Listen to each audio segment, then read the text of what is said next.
bazi manduki continue zaina manduki manduki o continue zwaki wana ndambo balakisa nde manduki yango na ko renverser pouvoir. Mais nous savons qu'avant cela continue qui mamboka parce que beta crie à sauvant les.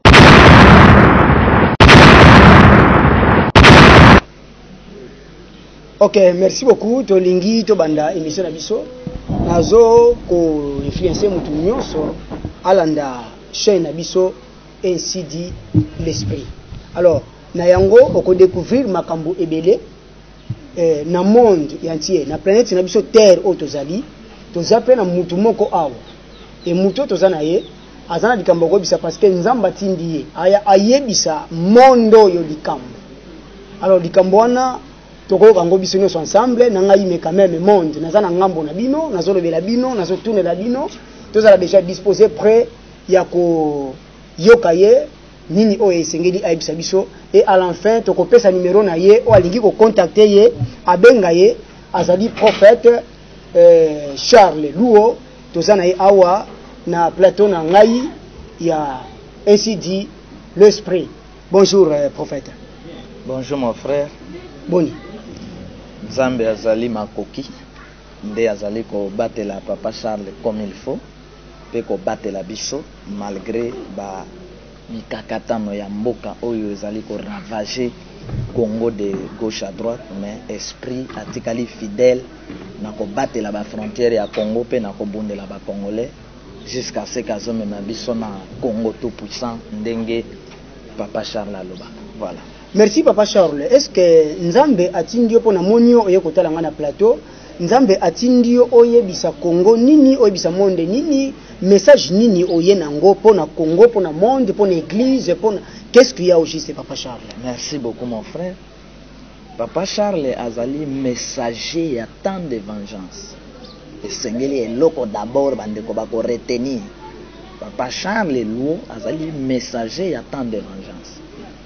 Tant de vengeance ezali parti à temps oyo etikalaki premier temps ezalaki temps ya loi na acteur principal Moïse na non spirituel éternel. Deuxième temps ezalaki grâce acteur principal Christ Jésus na non mystique spirituel Père.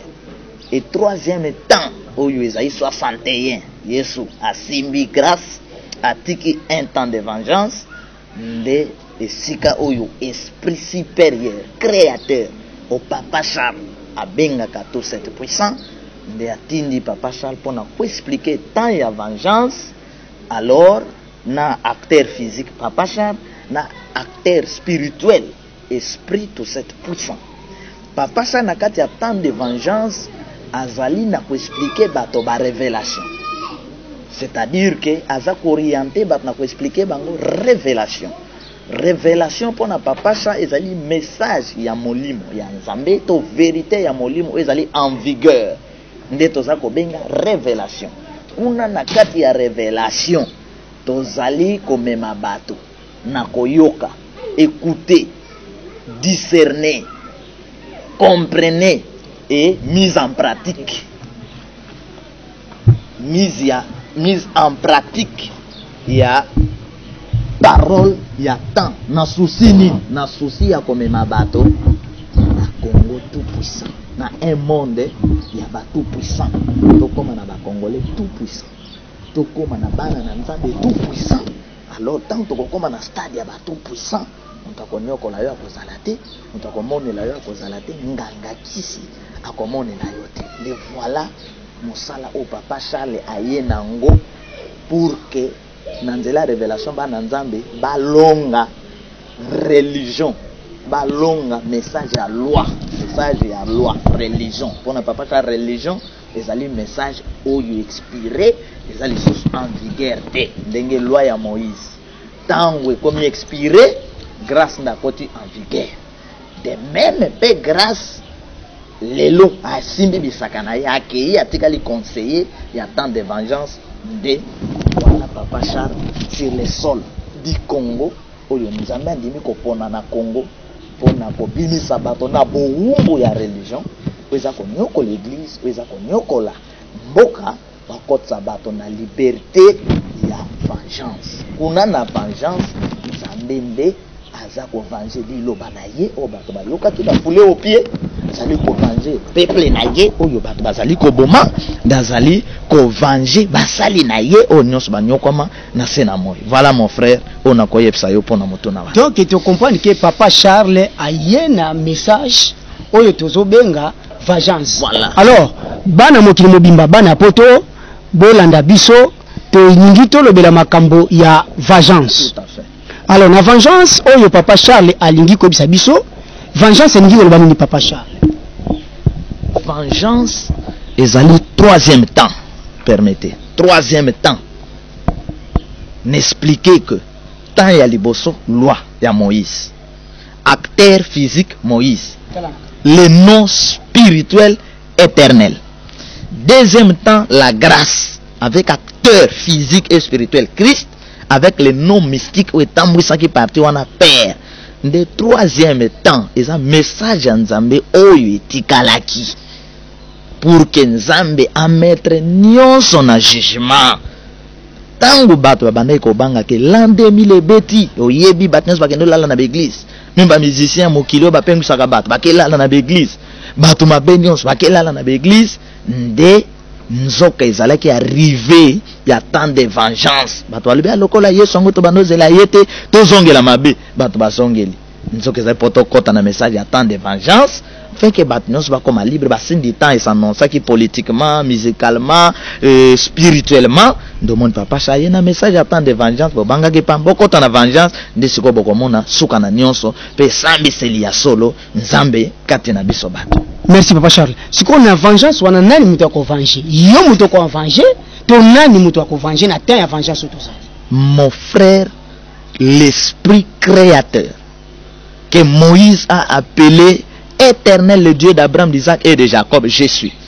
Que Christ a appelé Père, que Papa Charles appelle aujourd'hui Esprit tout cette puissant. Esprit tout cette puissant. N'a pas expliqué encore. Oui, n'a répondu nan sur tant de vengeance.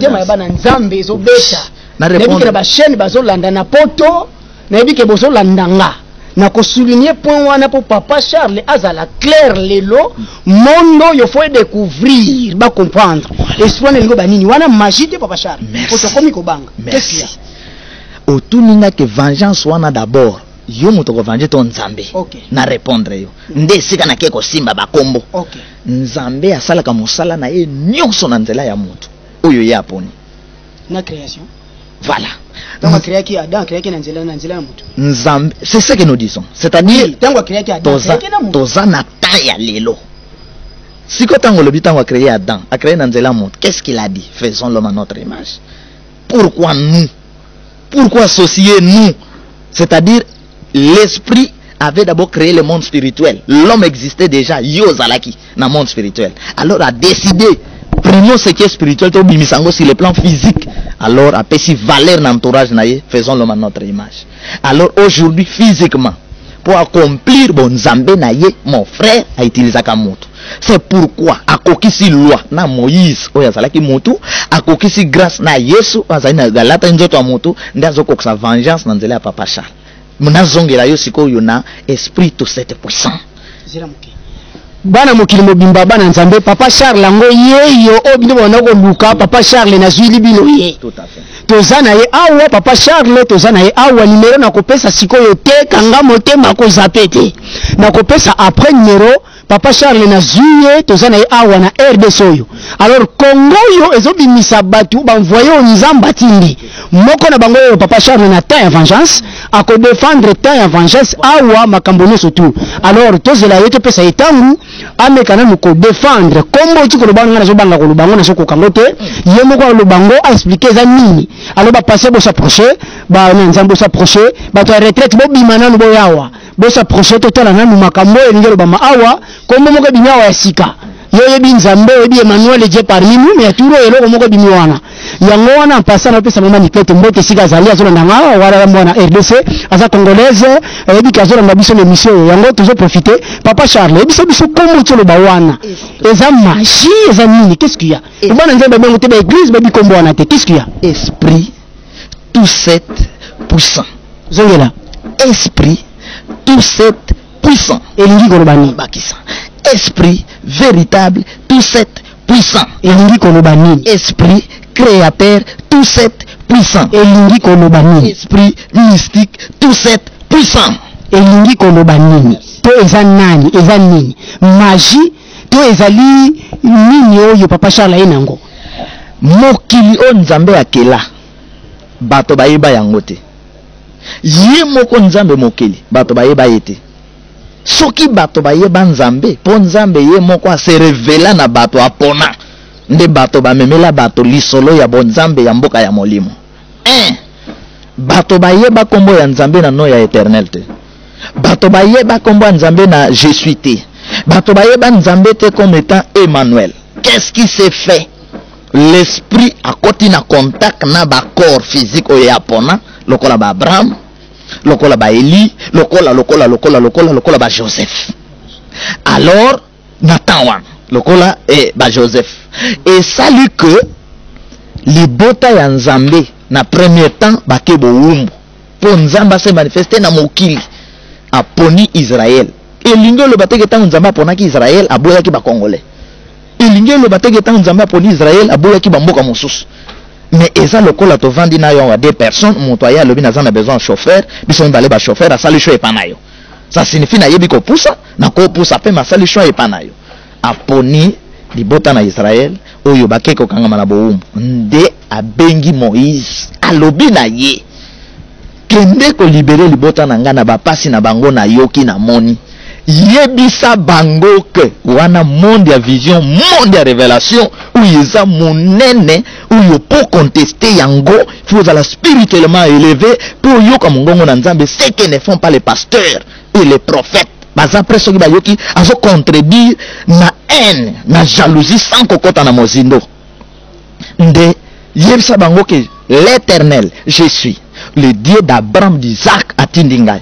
De Moïse se présenta devant peuple Yanzambe pour leur dire le Dieu de vos ancêtres akutani na ngai tala makambo ayebisi ngai nde panda mokolo wana peuple bakomi nzambe ya Abraham, nzambe ya Isaac, nzambe ya Éternel. Et soki wana te Papa Charles siko yo lingi nini siko to banda koloba awa na Congo nzambe ya Charles ou bien ndengini nazoki parce que tango yo zo bisa peuple mondo yantier bazolanda yo tango zo bisa bango que non lelo par son envoyé qui est Papa Charles, oui. Nathan ya vengeance oyo. Donc le coup là qui Nathan ya ancien to banda koloba Dieu d'Abraham, d'Isaac, de Jacob. Donc Papa Charles lo alingi ko bisa biso na TV que to tika siko koloba Dieu d'Abraham, d'Isaac, de Jacob, to koloba Dieu de Charles. Olingi bongo. Merci. Nalingi ko yebso ko répondre yoke. Yebisa bana nzambe. Oui, nalingi ko pasteur Bolanda, makambo yango senge banda siko. Nalingi ko répondre na yo na bana na nzambe. Okay. Soki na ngonga oyo nazwi machine à écrire na kitisi nazwi ordinateur na kitisi ndeko nanga na bosolo nayebike motuna eza ya yobi yano ya ngai bana nzamba répondre ba kitisi na ordinateur na machine akozwa nini question nanga liboso akopona nini ya mibale soki tozwi ba téléphone ba CMS ya kala na bakoni ba kiteli yo na ba Android ya lelo balobi zwa par rapport ya temps ndeko akozwa nini akowelela Android parce que yango eza na temps akowelela ordinateur parce que yango eza na temps kosala ingi koloba ke nzambe batambolaka na ye na temps kombo ya nzambe ebikisaka kombo ya temps révélation ya nzambe ebikisaka eza révélation ya temps preuve na yango tango yesu aye na grâce mwasi oyo esengelaki baboma selon badiscipline ya loi femme ya ndumba bakokaki lisu koboma ye te parce que loi asilaki nguya grâce à Dieu relève alors na maboko ya grâce ayaki ko bomate me ko bikisa yango basila pouvoir ya ko bomaye soki loi zalaki en vigueur balingaki ko bomaye ce qui fait que Moïse a présenté bango kombo éternel soki kombo etikalaka les mêmes libela na libela ndenge boyebeli pourquoi Christ descendant ya Moïse na nzoto aye lisusu te ko invoquer éternel père le Dieu d'Abraham, d'Isaac et Jacob Christ a memeli biso père batno ba s'adapter na père na Christ c'est-à-dire nzambe n'espace ya temps tambolaka na kombo ne ya molimo na non physique oyo ye aponi ndenga tambolaki ozoyoka Israël le Dieu de Moïse parce que l'esprit éternel na Moïse en vigueur na loi parce que père na Christ Jésus en vigueur na grâce aujourd'hui bana na nzambe d'abord peuple congolais bakanga yango bayeba que esprit tout cette puissant n'est que un nom révélé qui donne gloire à l'esprit créateur saint véritable on nzamba révélé biso pour un message à temps de vengeance que les noms nouveaux ya nzambe na tango oyo c'est ce Dieu là esprit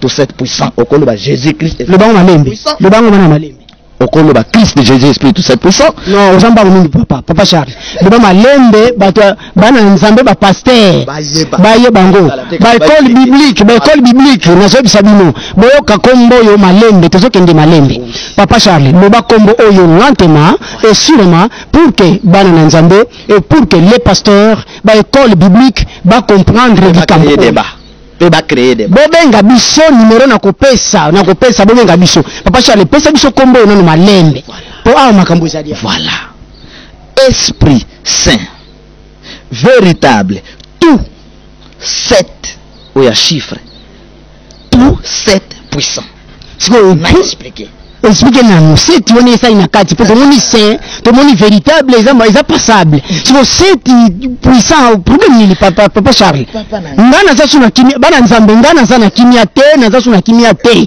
ngaya wana za na kimia te boya yango tozobenga batu boya wa kimia bungi donc awa c'est wana photo découvrir yango chiffre 7 ni problème ni papa Charles merci nazonga na makomi zonga na makomi oyo ya bancien parce que yeso tango aye ba pharisien ba boya ye ba bosani que Moïse loi et prophétisa sur l'arrivée à Christ papa ça na biloko nyonso opesa loko teza libanda ya makomi prouvé esprit biblique Dieu est esprit que ce qu'il l'adore en esprit et en vérité. OK malele papa Charles awa na bana nzambe nyonso tu bana poto bana ya Amérique bana ya Asie bana Afrique bana RDC bino moko boyebi yango bien que awa makomi elubaki tangu Marie azozwa déjà promesse ya kobota mwana wana barobaki ke Marie bota mwana mekombo kopesa te kombo na ye Emmanuel mais lelo tomoni kombo ya sika ezalaki Emmanuel mais tu es comme Jésus wana mtokolo bango wana siko toyebi te mais quand même tomoni ange Gabriel amela biso kombo Emmanuel siko tomoni toyebi te lelo toye ko découvrir kombo ko bimisika na RDC zo panza na monde entier na chaîne na biso ainsi dit l'esprit tozo ko insister lelo bato ba comprendre kombo yo papa Charles kombo ne uti wapi Emmanuel Gabriel mutaka nango oyo uti wapi en plus tango Gabriel azo solola na Marie pona kombo est-ce que moto pona kombo est-ce que témoin azalaki moto azalaki mais oyo pe témoin ça te yango monde ya révélation mais siko révélango papa Charles koto sokin parce que ezana bato musu bazela na biso na bandimi yango te na bandimi yango te ndozo mon église ça bloqué église alingi ba borne ya kala alingi ba borne ya sikate nde toza ko avancer te mais lelo technologie toza ko vivre eza bato basala biloko wana eza bato ya sika eza bato ya kala te c'est ça ba scientifique ya kala basala likambo apesi nzela mais bana ya lelo ba chinois Asie Amérique baza ko inventele biso biloko c'est longtemps ya lelo oyo biso tozoko katende papa chamebili biso révélation donc comment nzambe changer pour le temps juste tout à fait préveza wapi bana Belgique boza la prida dadi mbimbi landu na poto na pesio mbote mingi en passant dadi mbimbi landaka déjà kotoyo papa Charles na zwa qui est déjà azo prouver biso que kombo ya Emmanuel c'est longwa eza déjà érué déjà donc to komi na kombo mususu oyo ya ebi biso to ebite to koluka ange memi yango kombo na ye nani ayaki jour na révélation pa ya papa Charles kombo ya Emmanuel longwe to lingi to zwa kombo ya sika papa Charles pesa biso ba preuve oyo la kisike no kombo ya nzambe eza oyo lobi wana ponga na zokoka ngote puis permettez na monaka pesa biso oui la sotanga Nazan Apocalypse 19 verset 11 Nazokita. Puis j'ai vu le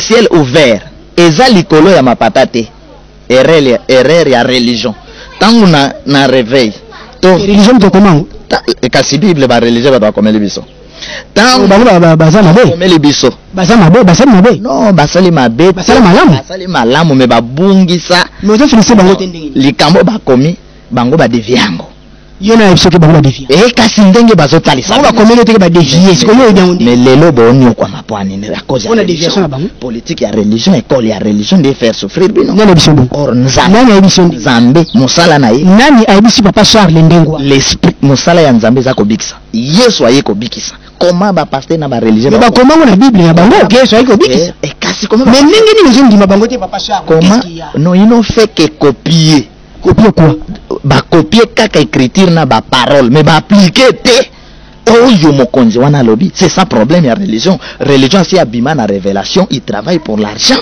c'est quoi la religion de na religion na révélation nde tinozo mona bozwaki ya be boche na seni ya ko sauver bino a travailler na corruption abimisi mokonzi sengeli te boke na moto bozu pasteur donc pour la biso to kanza pasteur na serviteur de Dieu nde papa Charles bi faut marcher na ba sauveur et non na ba pasteur faut marcher na ba sauveur et non na ba révérend siko awa toza ya religion ya solo malembe awa toza ce qu'on appelle la vengeance et ça dirigé pas na yo zanani et ça dirigé je suis papa Charles.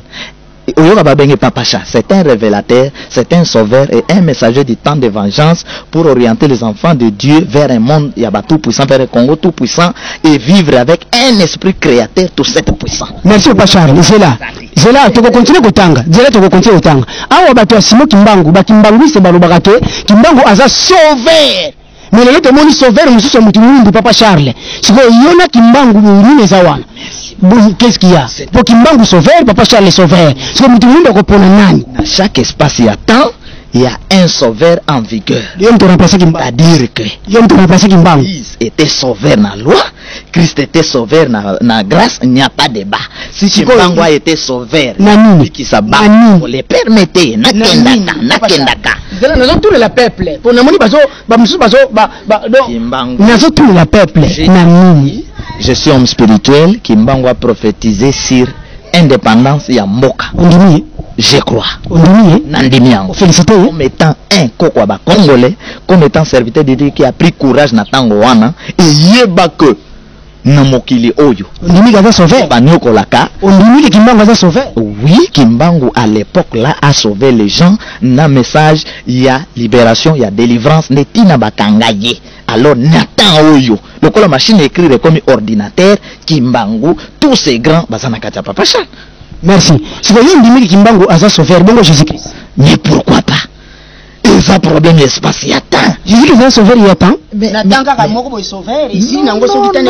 Jésus-Christ continue. La loi est ça la continuité. Mais il y a éternel. Faut mais comment le papa Charles comme Jésus n'attend moko boy songolo ici. Donc quelque part indirectement le papa Charles la Jésus Kimbangu.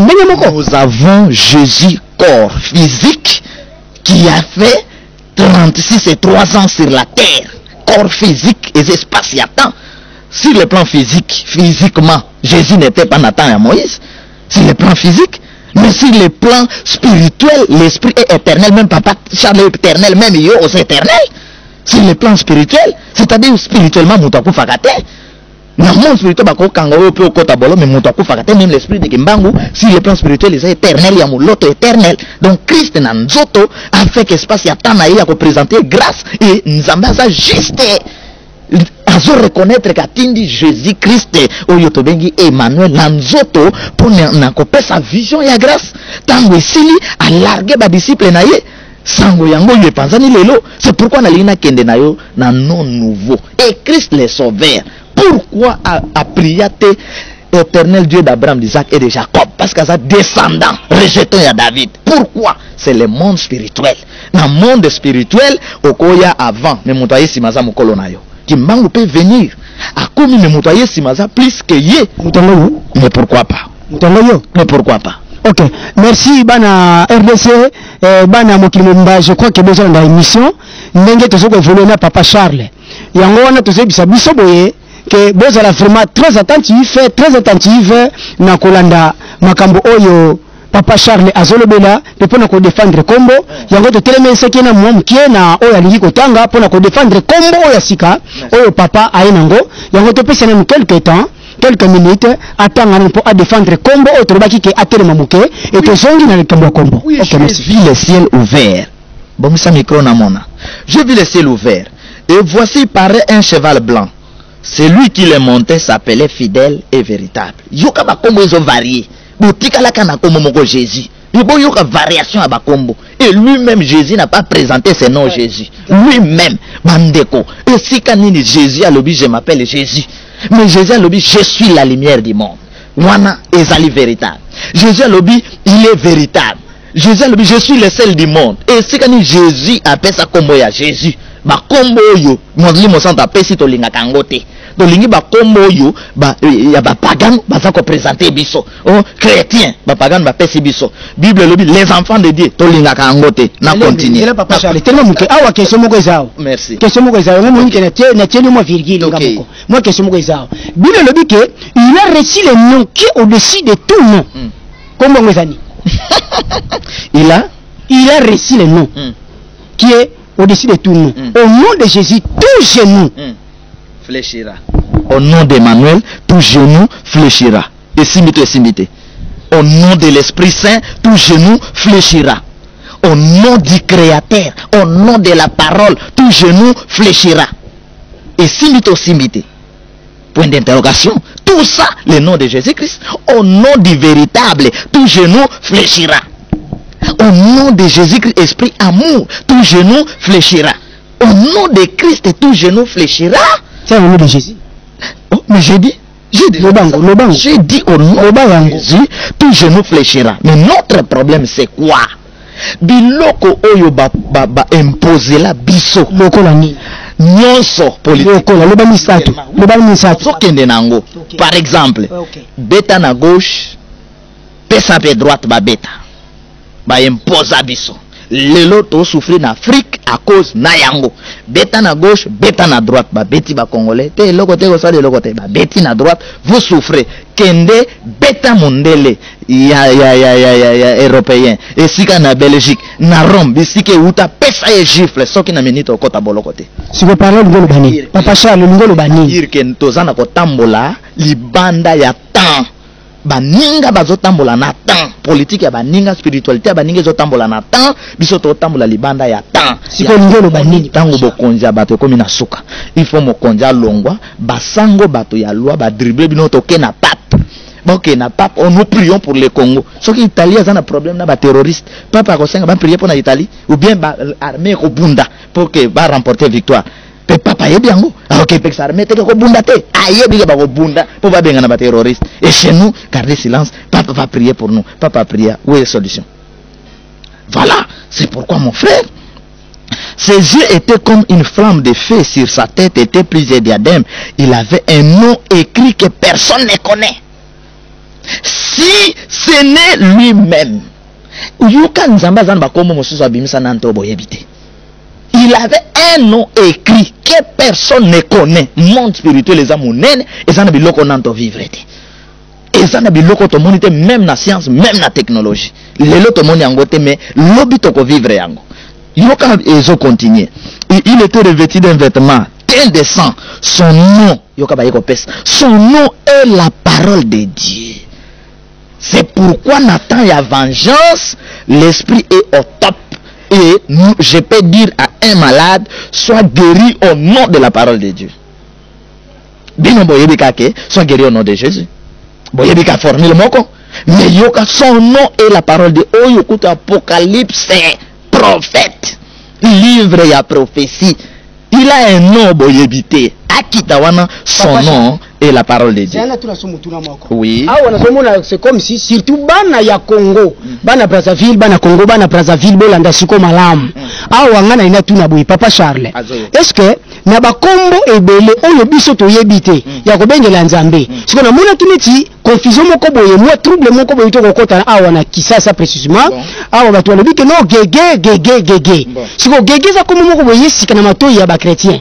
Peut-être que ça pe komo nzambe bato ba bina ntepo ba komiza ngo ebele nzambe bendengeni. Gege. Nzambe azana ba kombo na ye. Ténèbres pe azana ba kombo na ye. C'est ce que j'ai dit. Nzambe azana ba kombo na ye, ténèbres na ba. Je le dis que les oyoka bazolo bela gege, bien que na landeli ngo tene bien ngona nute, mais nazoka mingi bon. Peut-être ya kombo nzambe, ezanga sika ba bina nute. Yo ba se confond. Tango gege abini. bato pe basala mosala na gege ba se défendre pour dire gege azali démon bat nyonso ba présenter yango. Est-ce que c'est solo? Et ça les débat, mais pourquoi ils allaient à solo? Est-ce que c'est solo selon Papa Charles? Mais pourquoi ils allaient à solo? Selon Papa Charles, là tu n'as Papa Charles, les à solo. Et ils allaient à solo. C'est un démon. Ceux qui ont loqué une écriture, point d'interrogation, écriture Bible les amonen, peut-être les akuna une écriture, mais une écriture biso bananto moni angote, bat bakotanga bakomona, bako prouver biso, mais même ba musicien ba servir diable ba prouver yangoke, et ça non ya diable. Et na koyeb chez le moko. Ceux qui ont simbikisi yo moko koyeba ozana kisi banda nzambe bakoyeba na retard kozana kisi bato akisi bakoyeba avant kozana kisi. Donc soki Papa Charles azana kisi ou le nom qu'il utilise c'est un nom ya kisi bato atene bakoyeba ngo avant.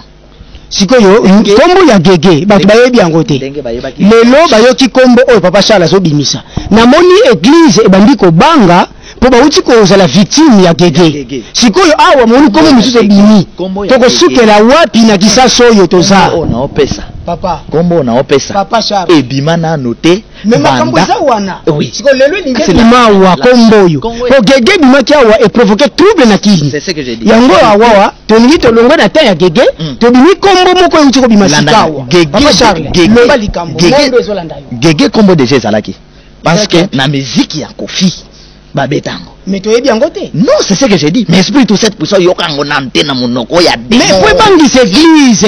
Esprit tout 7 puissant. Landanga oui. Oui, esprit tout 7 puissant. Oui. Et bini wana ke neza kombo nzambe église e bien côté. Ba ko ko traiter ngo ndenge moko na gege o ba yeba kité. Papa Charles lobini ni yango na gege de ndenge église akoyeba ngote bato aliboso bako capter yango ezali bato a révélation. Église aza sous la loi ya religion.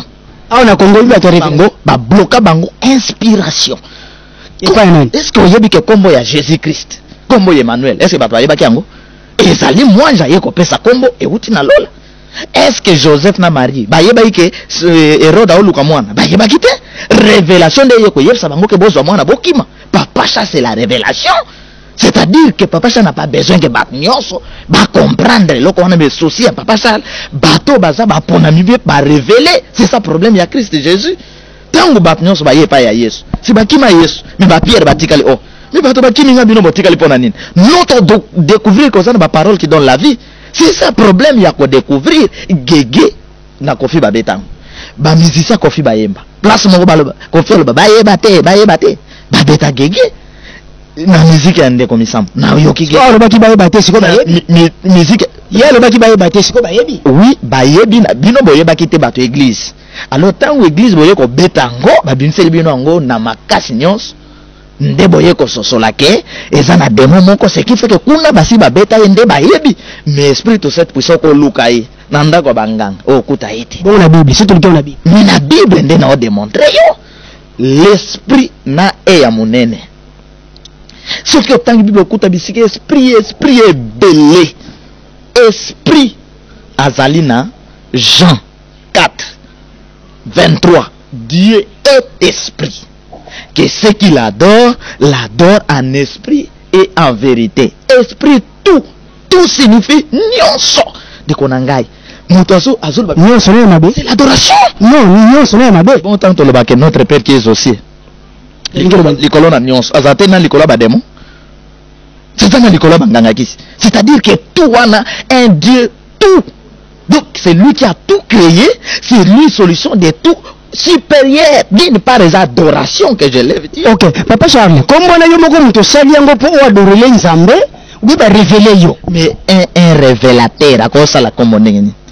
Mais ça Papa Charles l'état monsieur sali yango yo moko mais c'est comme ça paix c'est comme ça nzambe moko si yo kombo yo sali yango pour ngo mutu nyonso mais c'est comme ko le bape que Moïse n'enga bando marché à sala que Moïse tango ke yebsa Israël que nzamba bakoko Papa Charles wana okozela ceux qui na yambi Moïse na plateau na ngai na ceux na biso ainsi dit l'esprit ceux qui na yambi Moïse na interview non Moïse o ya loi ye wana so na yambi na interview na kotuna bongo mais non nazana Papa Charles c'est ça que je vous explique to zana débat wana Papa Charles po ba pasteur bazolanda kombo na esprit tout mais ba pasteur ba yebi ke batanga na Bible ba kotia sika mo ba komi tout puissant c'est tout nazui tout wapi yango le biyo même de fabriquer la biloko wana otangi tangi. Mais ce qui écriture ezali révélation aussi mais yo moko au classer na ndenge na yo parce que oza la Bible. Il y a des pasteurs justes et honnêtes oyo bakolanda biso bakoyebake oyo bayebi monde ya révélation bakoyebake nzamba révélaka to la religion révélation ezate na religion na religion papa na religion révélation ezate na religion ndoto ezali révélation ezali mais ça limité parce que religion abima libanda ya discipline ya révélation. Alors atoye na révélation na ndoto netozwa net na catholique atoye na révélation ça nangoni. C'est-à-dire pour révélation. Pour révélation nous allons exercer, il faut bima. Bon refait. Mais si ko biloko neto na ote ya ndenge na zanande ko nanga Patrice biloko esa ko person zelo lo bang. Biloko ya Congo to puissant. Nani wana? Ndeko nani kasi na uti réveil yango na episode. Oui, ndeko nani na uko mo ndenge na uti na ndeko na ngai. Nani? Patrice Mosoko. On appelle Simbote. Asa nani? Chantre. Ah OK, chantre l'Éternel. Berger et église mon âme. Et c'est quand tu évolues. C'est ce que je dis. C'est-à-dire biloko yo. Soki na bimisa kiango wana. Est-ce que balinga pesa ko nzela évoluer? Non. Do yo yiki ya ko pesa nzela te? Non, réveille ko pesa nzela te. Bon pour le tenga Patrice Ngoyi. Mais parce que j'ai été avec lui, na pesa. Je l'aime beaucoup. Mais nazo démontrer yo que pourquoi réveille alonga na ba protestant. Pourquoi? Parce que protestant abima akoma na loi, alors tant réveille obima na molimo centre ameningam. Ne ba bengi église abenzana nzambe. C'est-à-dire que si tu as quelque chose, pourquoi Paul n'a pas exploité révélation à Jésus et pas à Yesu na kati ya loi ya Moïse? Parce qu'il y a un problème. Bon, Ephésiens chapitre, dans tous les Philippiens, et le bilika momoko awa, peut-être raison en Philippiens chapitre 2, verset 21. Philippiens chapitre 2, verset 21. Philippiens 2, 21. Oui. 21. Oui. Alors, Biboy, tous en effet cherchent leur propre intérêt et non ceux de Jésus-Christ. Peut-être bazwa qui place na omoni que no papa Charles oyo bozomona lelo ba yeko luka ba intérêt na bango basomba mo pango na RD sango basomba mituka na bango mais non que intérêt à Christ. Yo wenga bido binzamzam ba ligablo peut-être. Tamususu. Mutu akoma ka bien ngo que no bazo luka intérêt na bango. Mutu akoma ka ko luka intérêt na ye. Ce qui abimi na révélation. Ce qui a commis la loi, ce qui a commis la religion. Religion ezali mi beko ya loi. Attends donc mais batu ya loi. Pour yo baza mais batu ya loi ils ont travaillé pour. Mais baza basali les bombes. Basali nzambe papa Charles. Aujourd'hui baza. Mais le dit ne touchez pas mes loin. La Bible dit ne touchez pas papa Charles. S'il vous plaît l'homme de Dieu. La Bible dit ne touchez pas mes loin. Basali ya religion. Non. Donc tu dis que baza basali na nzambe. So bazo bango bongo parce que baza basali na nzambe. Papa Charles a loi. Basali ya nzambe ya loi. Un homme, écoute, je vous explique une chose. Christ dit le bon berger, c'est celui qui donne sa vie pour ses brebis. Tala Moïse de la Bible.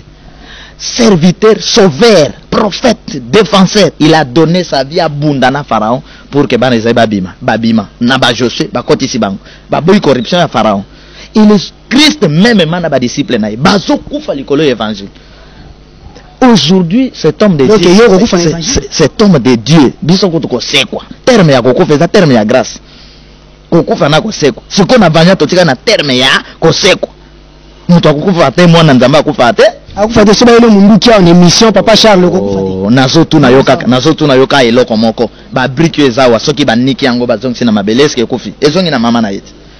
Ekofite toki balobi nzoto eutai na mabele ta nzoto azongi yo kende congé ozongi pa baboti na yo est-ce que obungi makambo zoloba ozomona te ke ba musu ezopesa bango kanda papa Charles na révélation aboyi religion yango oyo eza monde entier chaîne na biso landa makana monde entier alors na monde bazolanda chaîne oyo ainsi dit l'esprit lelo bazozwa kanda papa Charles oyo koboya religion ndenge nini papa Charles pour religion basala nzambe bango na basana chini religion ebomi bangonde bazosala musala religion babomi, religion ebomi, catholique abomi.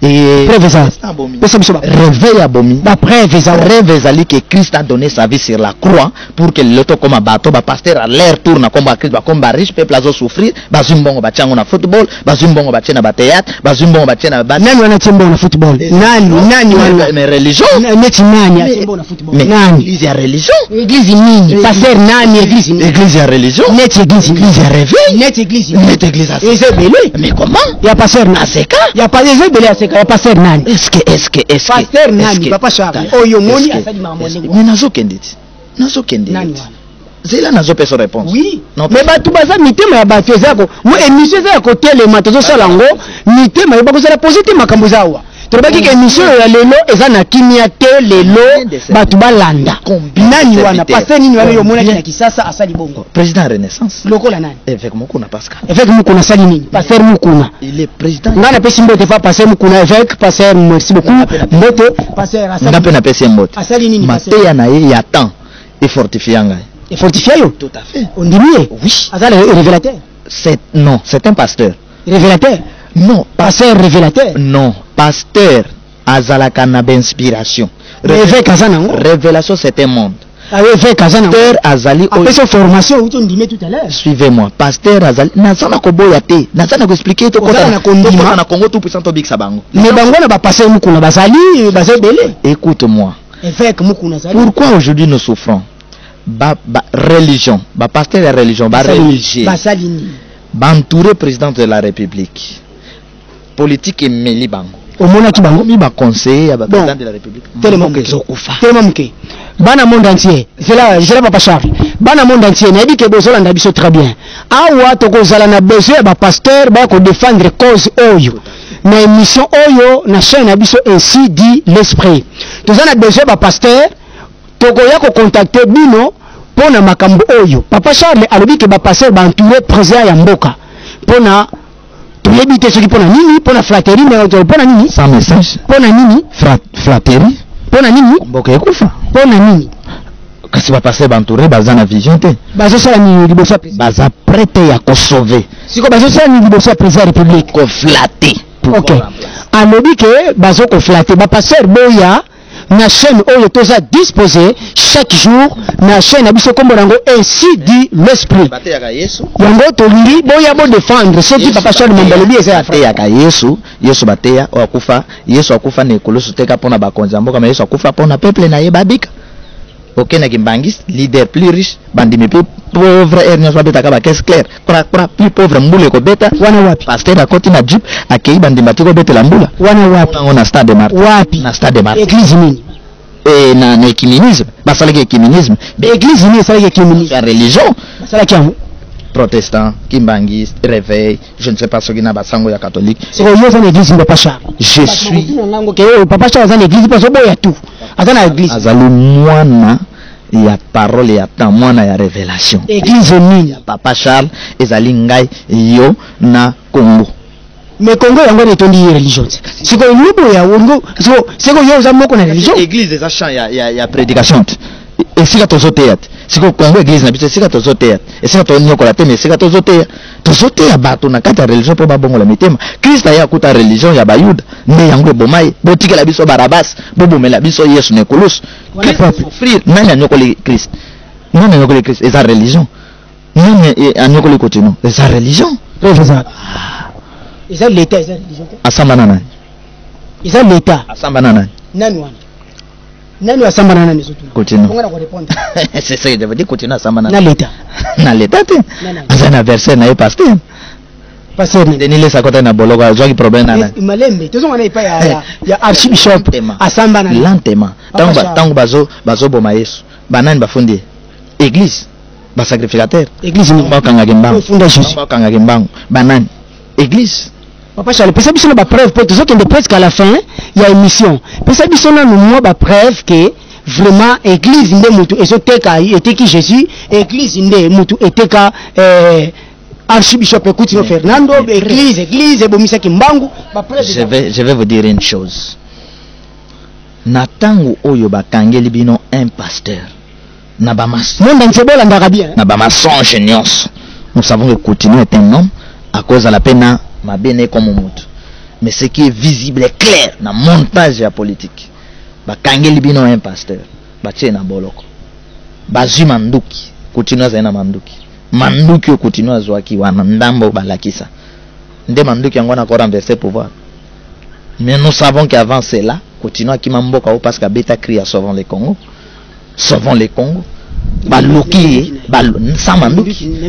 Non, les hommes de Dieu babunda kana parole babunda na parole babunda soki lelo yoke bakangi papa chana manduki yeba ke baye ko chela ye nde ba stratégie ya politique yeba ke lelo so ba luka papa chal bako créer bako luka pasteur moko église ba créer problème.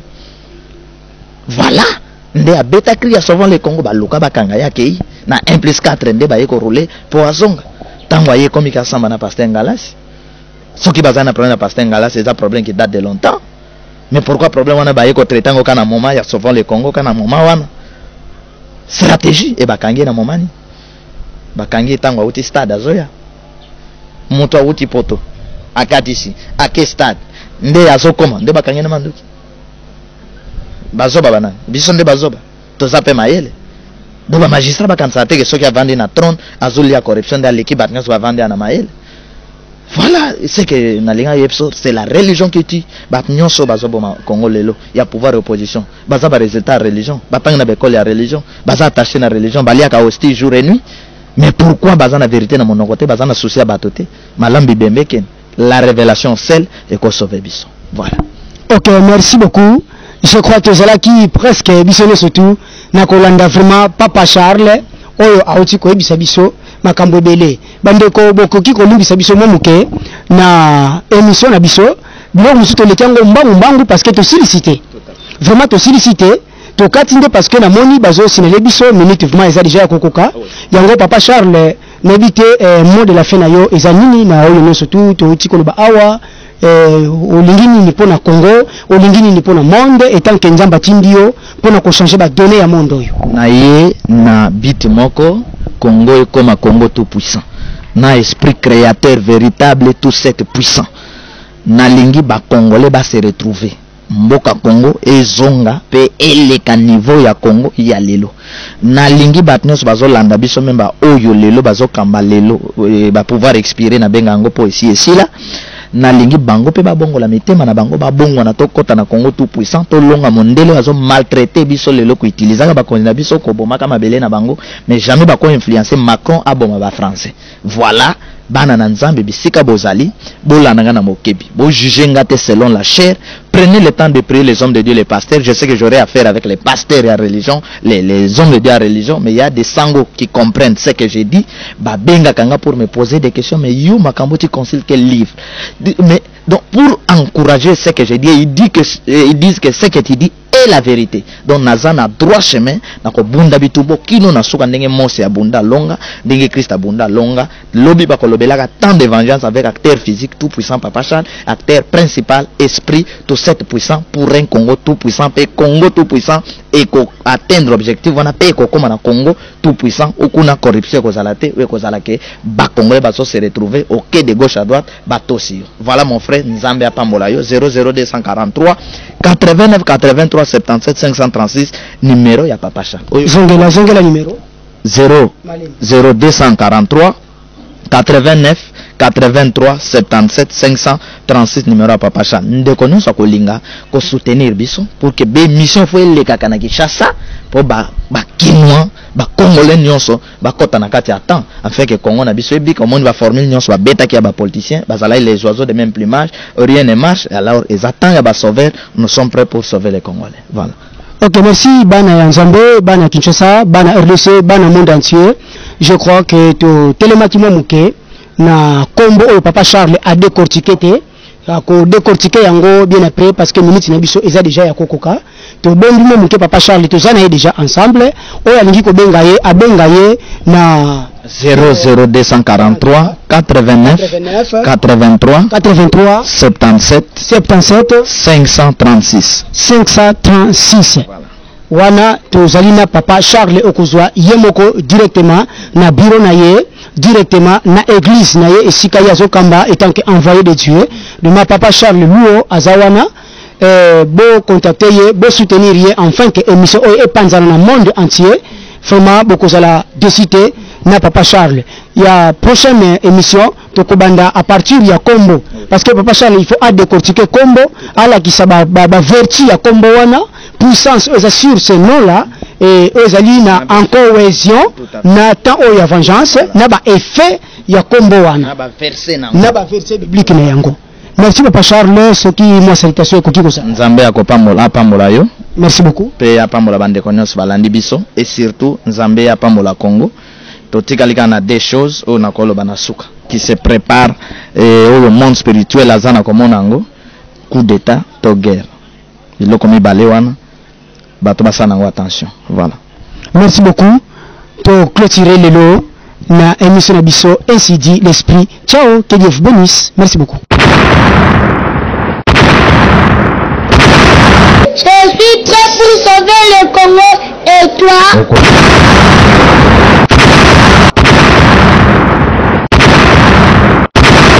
Je suis prêt pour sauver le Congo et toi? Je suis prêt pour sauver le Congo et toi?